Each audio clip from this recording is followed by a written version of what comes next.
Hello, my name is Brendan Forrest and I am a technical product manager on the integrations team here at Akuro. Today we're going to walk through the Spectrum integration. Please walk with me as we start out in Core HR. As you can see, we have three tabs open. First we have our Core HR tab, which shows our test person or our test employee that we want to pass to the Spectrum. As you can see, their employee ID is test person, their name is Tofu Gonzalez, and you can also see additional details such as their address. This is something that we will want to keep in mind as we sync this employee across. Moving over, we also have our Spectrum instance. If we go to Payroll, move to Employees, and then move to Employees again, we can go ahead and search for that employee. If we search for Test Person, we will see that that test employee does not exist yet as we have not synced the employee. Moving over, we have our third tab opened, which is the Integrations module. As a company administrator, you can see that I only have access to syncs that are associated with my IntFX Spectrum company. As we are on the sync screen, you can see our only sync that we have configured is the Core HR to Spectrum sync.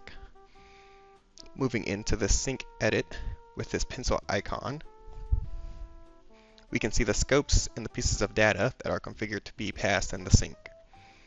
Currently, we have a couple of these unchecked, so we'll go ahead and toggle these to true.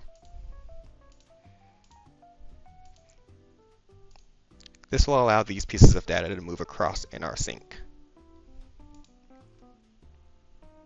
We'll go ahead and click the Save button here. And then this will bring us back to our sync screen. Now, we can go ahead and run this sync. To do that, we will click the green Run button. We'll enter our employee ID. And then I'll pause just to explain a couple of things that are on this screen. We have our modified on or after date, which allows us to pass updates or employees associated with updates after a certain date.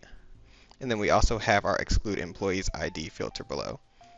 This allows us to specify employees that we want to exclude from the sync. If we wanted to exclude test person, we would just enter that employee ID here. Now, since we want to sync test person, we will enter them into employee IDs. If we wanted to sync all employees for our Core HR company, we would leave this employee IDs field blank. We'll go ahead and click this Run button.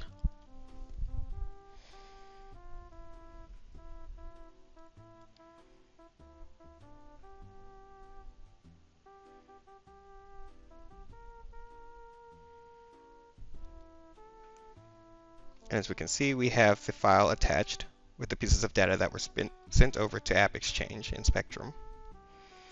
Other things to note are the Warnings tab.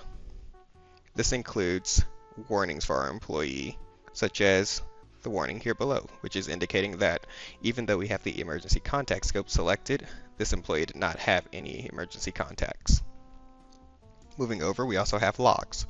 This shows us a couple of things. One, our employee data that was read from Core HR. Two, any union associated data that was associated with the company. Now, these files are mostly used for troubleshooting.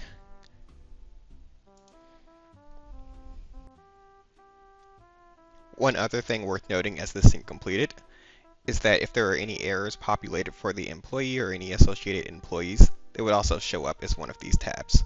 We do not have any errors for our employee, so the employee passed successfully. Lastly, as the sync did complete, this does not guarantee that the employee has been passed the Spectrum yet, as this can take up to 15 minutes as the AppExchange job runs to pick up our synced employee. As the sync has completed, we can go ahead and jump back into our Spectrum instance, and we can see our previous search of test person yielded no results, as they previously were not synced to Spectrum. But if we go ahead and renew our search, we can now see our test person employee with all of their data passed over to Spectrum. We can see their first and last name, employee status, their title and occupation, and even if we move over to tax setup, we can see their Idaho tax record and federal tax record that was housed in Spectrum. that concludes our walkthrough of the Spectrum integration. Thank you for watching, and I hope you found this walkthrough helpful.